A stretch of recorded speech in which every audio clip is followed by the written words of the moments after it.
Tive um desejo de levar essa paixão que eu tenho pela coisa gráfica, que eu vinha realizando, tipos, formas, cores, disposição gráfica, tudo isso, só que você inserir uma outra dimensão que é esse desejo de inserir movimento na palavra. Então você pode ler uma palavra, mas ouve outra e faz um atrito na cabeça entre essas coisas. De certa forma, passeio entre diferentes territórios de linguagem e às vezes tem essas pontes entre um e outro, né? Tanta referência, aí tem a poesia concreta, tem toda a tradição de poesia visual, tem as vanguardas, tem toda a tradição milenar de caligrafia árabe, chinesa, mas a tradição de poesia visual no Brasil, que acho que a poesia concreta foi meio pioneira, né, nesse sentido, mas depois a cultura pop, a contracultura, tinha também uma produção gráfica que é muito inventiva, né?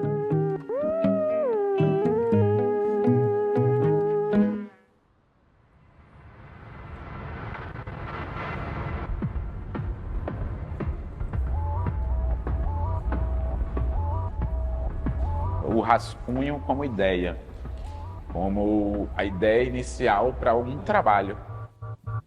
Um desejo antigo meu de fazer uma exposição de rascunhos, porque eu acho que os rascunhos mostram um tanto do meu processo de criação, que é muito material, assim, é muito corpo a corpo com a palavra. Então eu faço várias versões de um mesmo texto, explorando entonações caligráficas diferentes, enfim, materiais diferentes. Eu vou sempre, isso para qualquer coisa, eu sempre trabalho com muito rascunho. Tem uma relação afetiva dele, eu acho, com esses documentos, porque esse é o processo dele. E eu acho que aí é que está a riqueza da exposição. Muitos deles não viraram obra, não viraram poema, publicado, não viraram música, não viraram obra de arte. Alguns sim, mas a grande maioria são apenas processos que estavam congelados ali nas gavetas. Para fazer um poema, eu escrevo, depois vou tirando, vou remontando, editando e tal. Então, é sempre um processo de ver materialmente alguma produção a partir da qual eu vou decantando até chegar no que me satisfez. Nunca eu tenho uma coisa assim que eu crio interiormente e quando sai inteiro pronto. Sempre tem essa coisa da materialidade da linguagem. Então, eu tinha o desejo de fazer uma exposição de rascunhos em que mostrasse um pouco desse processo. E aí, isso foi há anos atrás, eu falei a ideia para o Daniel, e depois de uns anos ele veio com essa proposta. Ele falou, tem um lugar ideal para a gente fazer essa exposição de rascunhos, que é o IAC, aqui o acervo de rascunhos, esboços, maquetes, projetos, e que daria um diálogo entre a minha exposição e a exposição do acervo do IAC, de certa forma elas interconectadas.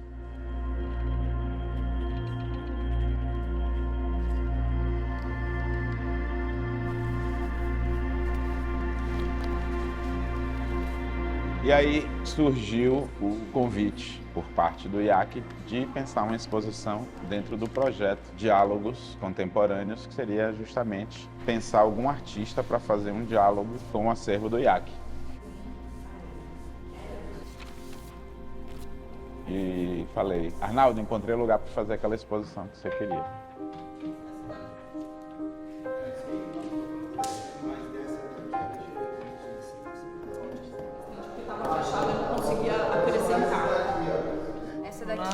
Essa daqui, Maurício. Tá. Arnaldo faz uma primeira triagem. Se debruçar ali no pastas, gavetas, cadernos. Aí ele tem esse móvel bem longo, cheio de gavetinhas, ele separou algumas, que quando eu fui na casa dele, ele falou, tem essas 4, 5 aqui pra gente ver. E aí puxou essas 4, 5, começou a espalhar. Foi espalhando no chão lá de casa e vendo, e aí começou a seleção.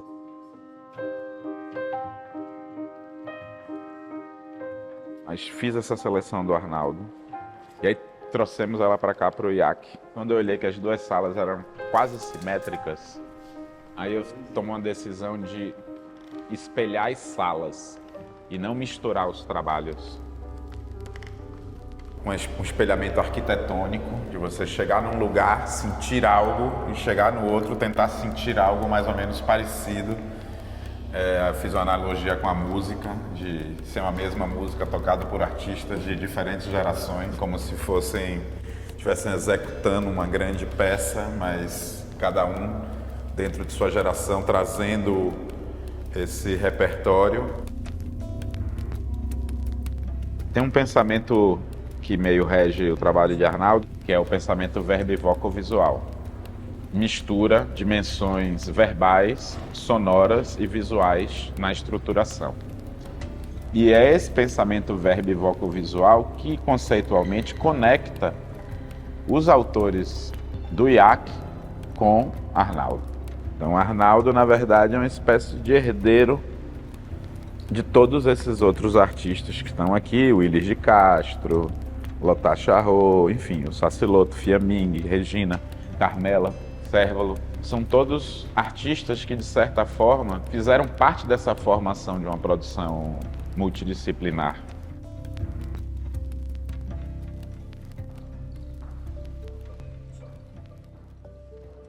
Aqui a gente já selecionou coisas que viraram outras coisas.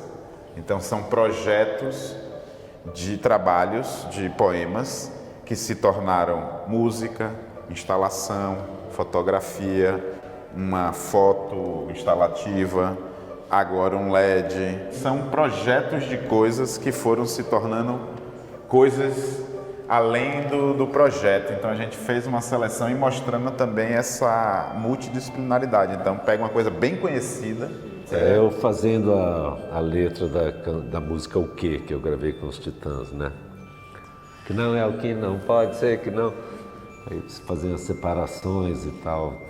Agora tem várias técnicas e tem várias épocas diferentes. Então tem isso aqui que é do meio dos anos 80 e tem isso que é do ano passado, sei lá, retrasado. Então eu nunca ponho data muito nas coisas. E sempre eu vou experimentando muito livremente com todo tipo de material. Então tem caneta hidrográfica, esferográfica, de gel, pena, pincel, tubo de tinta que eu escrevo às vezes direto. A exposição mostra muito isso, tentativas de achar uma solução que me satisfizesse. Então às vezes obsessivas, como ali, né? Que sei lá quantos trabalhos tem que são só esboços de um mesmo escrito que é em cima de escritos. Isso eram estudos para a capa de um livro meu.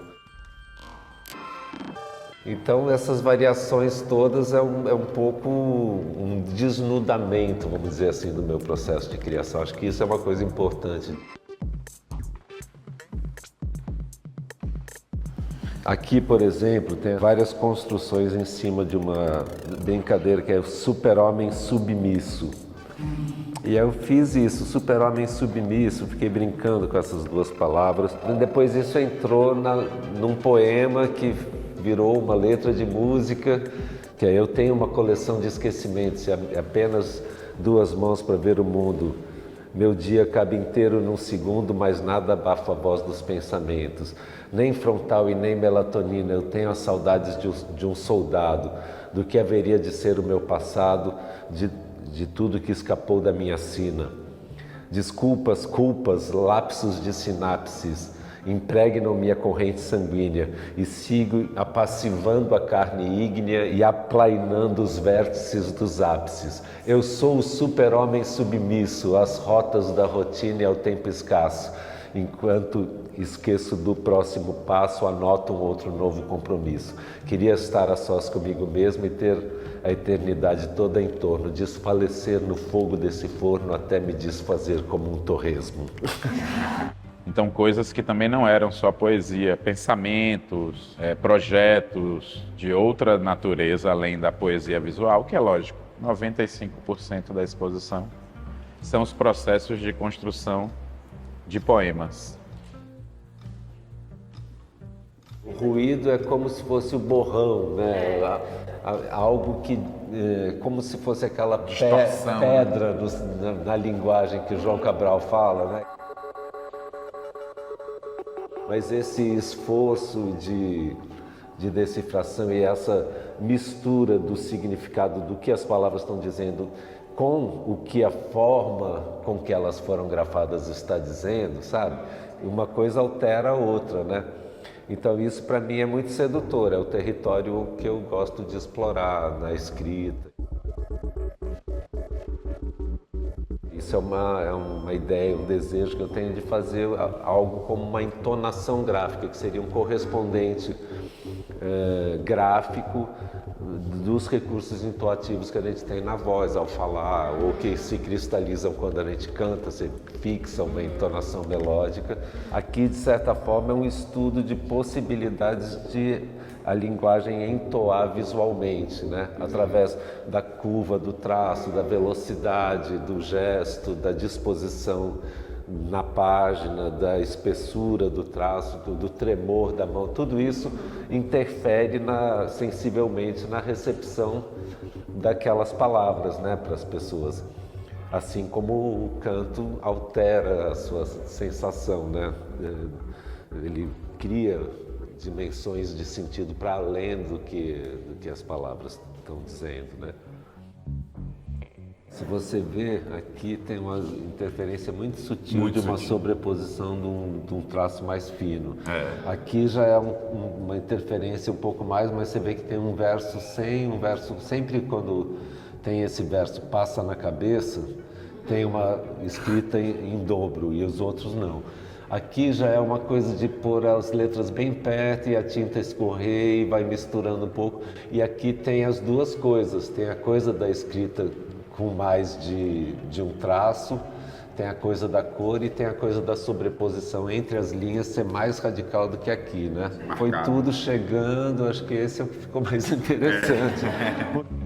Que é um pouco que eu busco naquela colagem. Tem as palavras ida, volta, vida, revida e revolta. E aí eu vou colando, sobrepondo, né, elas umas por cima das outras e rasgando. E conforme eu rasgo, aparece um pouco a camada de baixo, então elas vão se misturando. A rasura se torna... Ela está tirando, estragando, mas ao mesmo tempo está ganhando uma outra coisa ali. Essas também eram estudos para coisas que depois eu fiz grande, em muro, em parede. Cheguei a fazer no Arte Cidade, que era uma exposição com curadoria do Nelson Brissac, eu fiz umas instalações. Essa eu fiz num muro gigante lá, que é onde hoje é a Cinemateca, era um antigo matadouro. E o todo é a versão em espanhol. E que parece até tchudu. Também. Tchudu. E aqui, por exemplo, você tem vários estudos, mas acabou virando uma composição. Eram estudos desse Pensa Apenas, que aqui tem outras versões dele. Pensa, apenas pensa, apenas pensa, apenas... Era só isso. Depois isso virou... Quer dizer, eu publiquei em livro, depois fiz uma leitura que está no CD do livro onde foi publicado. Tinha um CD de áudio na época, tinha CD. E depois isso virou uma empena num grande edifício aqui do centro de São Paulo. Está até hoje, né? Muito repetições. Versões, né? De uma mesma coisa. Esses daqui foram meio únicos que a gente encontrou, assim, que só tem uma, que só achou uma versão, então... Instruções desde que saia o sol. não olhar de esguelha, não beijar o gatilho, não sair da palhoça, cuidar das plantas, arrancar as parasitas, não receber visitas. Desde que o sol saia, asterisco, asterisco, até que o sol caia. Aqueles 3 ali também, é ele experimentando com copo. Às vezes você descobre um recurso casualmente e passa a usar ele e explorar a potencialidade. Aí você pensa em que poema, que significado poderia isso interferir de uma maneira que, né, ampliasse, que desse caldo. Enfim, as coisas vão se interseccionando, né? Uma coisa legal que o Arnaldo falou ontem, que enfim, fiquei bem percebendo, é que isso aqui é um acervo vivo, que ele estava dizendo. No vivo no sentido que está na casa dele e ele consulta. Ele quer fazer uma música, ele vai lá consultar de novo esse acervo. Ele vai publicar um livro, ele vai lá, vai fazer uma exposição, vai lá consultar esse acervo, porque ainda pode tirar dali uma frase, pode tirar dali... E às vezes uma coisa vai dar em outra, mas é porque tem um trecho ali de uma coisa que você não lembrava, que está anotado e você acaba usando, né? É uma coisa que está sempre em movimento, assim, junto com a criação atual. Acho que isso até, coisa de não ter data, reforça muito isso. Porque verdade. Não ter data justamente porque ele está ainda, ele ainda está sendo, ainda pode virar alguma coisa, talvez, para ter a data. Sei lá, 4 décadas de processamento misturados. Eu não sei de quando é um caderno. Quer dizer, sei porque tenho uma noção do que é mais recente e mais antigo, mas a data mesmo... Se misturam, né? Meio que... Eu não fico anotando, assim. Às vezes é a forma, como você falou do plant, às vezes é o processo, às vezes é uma palavra, um sentido que está lá também. Diferentes coisas. Aqui você pôs 3 trabalhos que tem essa coisa da saturação, que tem na mesma posição lá, naquela mesma vitrine tem isso. Acho que também esses entendimentos de que isso aqui são rascunhos, também é uma expansão nesse sentido, né? Experimentações mesmo, de força, de traço. E está do lado da Carmela, que é essa coisa da síntese dos poucas pinceladas, aqui é o excesso. Eu acabo sendo um artista privilegiado, porque tem todo um público que se interessa pelo meu trabalho porque me conhece da cultura de massas, dos programas de TV, da coisa dos shows de música. E esses públicos se misturam, enfim. Eu não tenho esse desejo de me especializar numa linguagem. Eu gosto de fazer essas pontes, esses atritos, essa tradução de um meio para o outro. Isso acaba sendo um privilégio, mas é porque é muito natural, não é uma coisa intencional. Eu faço mesmo música, faço trabalhos visuais, faço em poesia e publico livros de poemas, assim como disco. Não tem uma prioridade assim. Acho que o IAC faz um trabalho que é único de estar preservando essa memória, e quando você tem acesso a essa memória numa exposição como essa, aumenta até o sentido realmente da coleção do IAC, porque aqui não é uma exposição de obras, mas literalmente trazer os processos dos artistas, como eles pensam, como eles executam os seus trabalhos, como eles experimentaram, e que talvez nem exista muito essa coisa de erro e acerto na arte, que na verdade tudo aqui é um grande acerto.